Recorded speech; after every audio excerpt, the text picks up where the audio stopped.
नमस्ते, मेरा नाम अंशिका वर्मा है। मैंने इस साल के सिविल सर्विसेज एग्ज़ाम 2020 में 136 रैंक हासिल की है और ये मेरा दूसरा अटैम्प्ट था सिविल सर्विसेज में। मैं आपके साथ इस मीडियम के थ्रू अपनी स्ट्रैटेजी शेयर करना चाहूँगी और अपनी जर्नी के भी कुछ मोमेंट्स शेयर करना चाहूँगी जो मुझे लगता है फ्यूचर एस्पायरेंट्स को हेल्प कर सकते हैं इस एग्ज़ाम को क्लियर करने में। मंजिल चाहे कितनी ही दूर हो, कितना ही कठिन हो, मकसद अगर साफ है तो मंजिल मिल ही जाती है, दूरियां मिट ही जाती है। ये लाइनें अंशिका समेत सभी मेहनत करने वालों पर सटीक बैठती है, जो असफल होने पर भी हार नहीं मानते और अपना मकसद पाए बिना नहीं थकते। लॉर्ड ऑफ रिकॉर्ड्स आज आपके सामने ला रहा है देश की सबसे कठिन और प्रतिष्ठित परीक्षा सिविल सर्विसेज में 136वीं रैंक हासिल करने वाली अंशिका वर्मा की कहानी। प्रयागराज के म्योराबाद चौराहा की रहने वाली अंशिका वर्मा ने पहले प्रयास में असफल होने के बाद दूसरे प्रयास में आईएएस, आईपीएस की परीक्षा को न केवल पास किया बल्कि 136वीं रैंक हासिल कर अपने प्रदेश का नाम भी रोशन किया है। अंशिका ने लॉर्ड ऑफ रिकॉर्ड से बातचीत में अपनी सफलता के राज खोले। उन्होंने चरणबद्ध तरीके से बताया कि कैसे यूपीएससी की तैयारी कर आप भी आईएएस बन सकते हैं।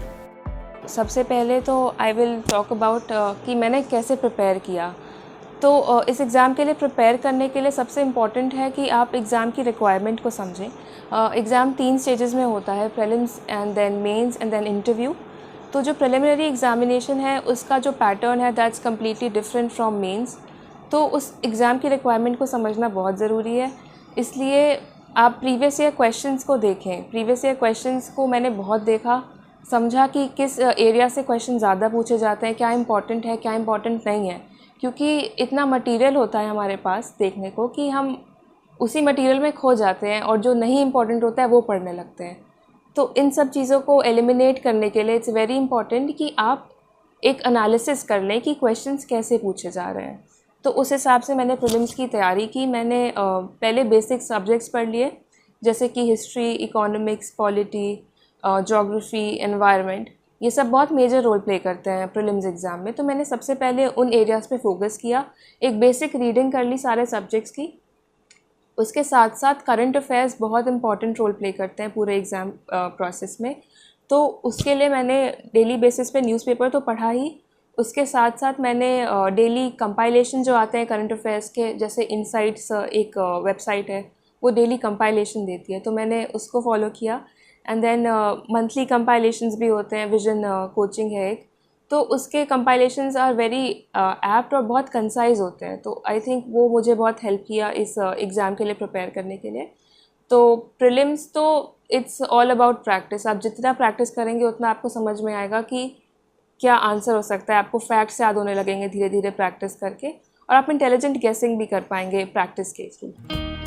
अंशिका ने बताया कि मेंस की तैयारी प्रीलिम्स से एकदम अलग होती है। इसमें आप जितना उत्तर को लिखने की प्रैक्टिस करेंगे उतना ही आपको फायदा होगा। और हाँ, उसी सब्जेक्ट का चुनाव करें जिसमें आपकी रुचि हो।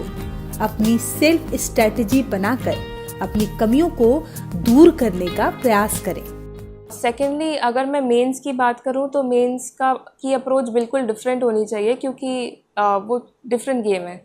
उसमें आंसर राइटिंग बहुत मेजर रोल प्ले करती है और आंसर राइटिंग प्रैक्टिस बहुत ज़रूरी होती है। तो मैंने कुछ 5-6 महीने लगातार रोज़ कम से कम 5-6 आंसर्स लिखे और उसको एनालाइज़ किया कि कभी मुझे कंटेंट ख़राब लग रहा था अपने आंसर्स में, कभी लग रहा था कि इनकम्प्लीट सा आंसर है। तो वो जो गैप्स मुझे दिखे अपनी खुद की प्रेपरेशन में कि मैं क्यों नहीं अच्छा आंसर लिख पा रही हूँ, वो मैंने फिल किया रिविज़न के थ्रू और अपने नोट्स बना के।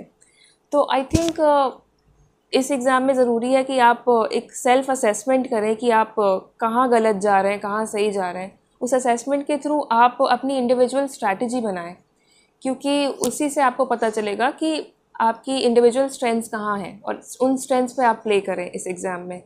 और प्रैक्टिस रिवीजन बहुत ही ज़रूरी है। मेंस एग्ज़ाम में एक चीज़ और बहुत ज़रूरी है कि आप अपने ऑप्शनल का जो चुनाव है वो बहुत समझदारी से करें। आप ऐसा ही सब्जेक्ट चुनें जो जिसमें आपको इंटरेस्ट हो, बिकॉज़ मार्केट में क्या चलता है यूपीएससी वाले में कि लोग वही ऑप्शनल चुनते हैं जो बहुत पॉपुलर हो रहा है, इंटरेस्ट भी नहीं होता, बट लोग देखते हैं कि अरे बहुत स्कोरिंग है तो ले लेते हैं। बट ऐसा ना करें, आप पढ़ें ऑप्शनल्स को, कई सारे देख लें ऑप्शंस, और आपको जो इंटरेस्टिंग लग रहा है, जिसमें आप बहुत सारा समय उसके साथ बिताना होता है ऑप्शनल के साथ, 5-6 महीने तो ऑप्शनल की तैयारी में लग जाते हैं। तो since it has to be interesting, अगर आपको उसमें कुछ अच्छे मार्क्स लाने हैं तो ऑप्शनल का जो सिलेक्शन है that has to be careful. Anshika ने बताया कि यूपीएससी का आखिरी फेज होता है इंटरव्यू, जिसमें आपकी पर्सनैलिटी, आत्मविश्वास और क्लियरिटी ऑफ थॉट का टेस्ट होता है। तीसरा आता है इंटरव्यू फेज़, वो इट्स बेसिकली पर्सनालिटी टेस्ट। उसमें आपको बहुत ज़्यादा कुछ नहीं करना, वो कॉन्वर्सेशन जैसा होता है और आपकी personality, confidence, clarity of thought, ये सब चेक किया जाता है। तो सबसे आसान स्टेज मैं कहूँगी कि इंटरव्यू स्टेज ही है, जहाँ पे प्रेपरेशन से ज़्यादा आपकी थिंकिंग, आपका थॉट प्रोसेस चेक होता है। तो ये मेरी स्ट्रैटेजी रही है इस एग्ज़ाम को क्लियर करने के लिए। अंशिका ने यूपीएससी की तैयारी के लिए अपने बुक लिस्ट और रिसोर्सेज का भी खुलासा किया। अंशिका ने बताया कि अपनी स्टडी मटेरियल का चुनाव खुद करें। कई लोग मुझसे पूछते हैं कि आपकी बुक लिस्ट और रिसोर्सेज क्या थे, तो मैं बताना चाहूँगी कि मैं सब्जेक्ट वाइज बताऊँ तो हिस्ट्री के लिए मैंने बेसिक एनसीईआरटीज़ को फॉलो किया क्लास 6 से लेके क्लास 12 तक। उसके साथ साथ मॉडर्न हिस्ट्री के लिए India struggle of independence, Bipin Chandra वाली बुक पढ़ी। और फिर आर्ट एंड कल्चर के लिए मैंने वो पढ़ी फाइन आर्ट्स एनसीईआरटी क्लास 11। उसके साथ साथ गवर्नमेंट का एक पोर्टल है सीसीआरटी, उसको फॉलो किया। और नेशनल NIOS जो है उसके भी कुछ मटेरियल होते हैं आर्ट एंड कल्चर के, उसको फॉलो किया। कुछ लोग कहते हैं कि नितिन सिंघानिया एक बहुत मोटी सी बुक है, उसको फॉलो किए बिना सिलेक्शन नहीं हो सकता, बट मैंने वो बुक कभी ख़रीदी नहीं, कभी देखी भी नहीं। तो अपने रिसोर्सेज खुद चूज़ करें, लेकिन उस रिसोर्स पे स्टिक करें, उसी को रिवाइज करें। ये ना भटके कि वो मेरा दोस्त कुछ और पढ़ रहा है, वो तीसरा पर्सन कुछ और पढ़ रहा है। तो अपने रिसोर्सेज पे स्टिक करें, उसको रिवाइज करते रहें। पॉलिटी के लिए मैंने लक्ष्मीकांत पढ़ी, वो सबसे पॉपुलर बुक है और सबसे अच्छी बुक है पॉलिटी के लिए, काफ़ी कंसाइजली सब कुछ मेंशन्ड है उसमें। उसी को मैंने कम से कम 5-6 बार रिवाइज़ किया पूरी बुक को। देन ज्योग्राफी के लिए मैंने क्लास 6 to 12 की एनसीईआरटी की, उसके साथ साथ जीसी लियोंग की 1-2 रीडिंग लगाई, बट फिर उसका रिवीजन नहीं कर पाई।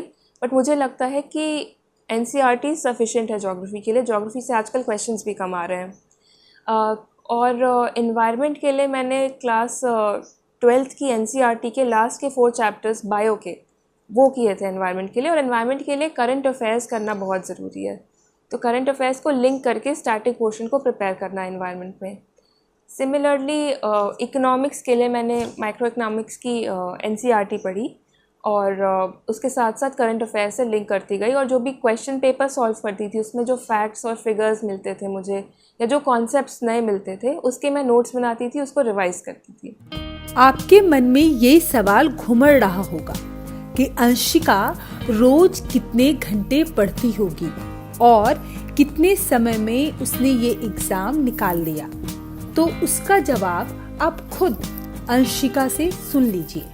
प्रेपरेशन तो मेरी 2-3 साल की रही है। पहले साल में मैंने जनरल स्टडीज़ पे काफ़ी फोकस किया क्योंकि वो नया था मेरे लिए। फिर मैंने 2-3 महीने लिए ऑप्शनल को एक पहली बार रीड करने के लिए। मेरा ऑप्शनल एंथ्रोपोलॉजी है, तो मैंने 3 महीने में पूरा ऑप्शनल एक बार रीड किया।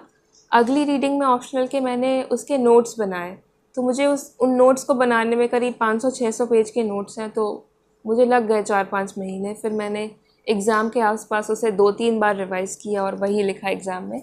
और मेरा जो शेड्यूल होता था, मैं नाइट पर्सन हूँ, मैं यूजुअली रात को पढ़ती थी, तो कभी कभी सुबह 7 बजे तक भी पढ़ती थी। और वैसे जनरली मैं सुबह 4 बजे तक पढ़ती थी। और मेरा दिन डिवाइडेड होता था यूजुअली कि करंट अफेयर्स इतनी देर करेंगे और उसके बाद करेंगे जनरल स्टडीज़ या फिर ऑप्शनल। तो करंट अफेयर्स को मैं दिन के 3 से 4 घंटे देती थी क्योंकि न्यूज़पेपर रीडिंग भी उसमें इंक्लूडेड होती थी। और ऑप्शनल के लिए मैं वही करीब 3 घंटे देती थी। जनरल स्टडीज़ के लिए भी 2-3 घंटे, तो करीब 10 घंटे 8 से 10 घंटे की मेरी डेली की पढ़ाई होती थी। ये मेरा शेड्यूल था डेली का। इस एग्ज़ाम में माइंडसेट, एक अच्छा माइंडसेट बहुत ज़रूरी है। और जब आप घुस रहे हैं इस एग्ज़ाम में, तभी से आपको ये मानना है कि आप कर सकते हैं। ये एक सेल्फ़ बिलीफ नाम की जो चीज़ है और सेल्फ़ कॉन्फिडेंस, वो बहुत ज़रूरी है इस एग्ज़ाम में। क्योंकि बहुत सारे फेजेस आएंगे जब आपको लगेगा कि नहीं हो रहा है आपसे, तो आप अपनी फैमिली से, अपने फ्रेंड से, सबसे मोटिवेशन लेंगे उस टाइम पे, या टॉपर्स टॉक देखेंगे इंटरनेट पे। वो सब चीज़ें बहुत इंस्पायर करती हैं, बट जो माइंडसेट और अप्रोच है उसको पॉजिटिव रखना है और कॉन्फिडेंट रहना है, वो बहुत ज़रूरी है। अपनी हेल्थ का भी ध्यान रखें। ऐसा नहीं है कि सिर्फ पढ़ाई कर रहे हैं, 8-10 घंटे भी पढ़ रहे हैं तो आधे घंटे का ब्रेक या बीच बीच में ब्रेक ले लेके पढ़ें। उससे दिमाग भी फ्रेश रहेगा और प्रोडक्टिविटी भी ज़्यादा रहती है। सफलता का कोई शॉर्टकट नहीं होता। कड़ी मेहनत और लगन से ही उसे हासिल किया जा सकता है।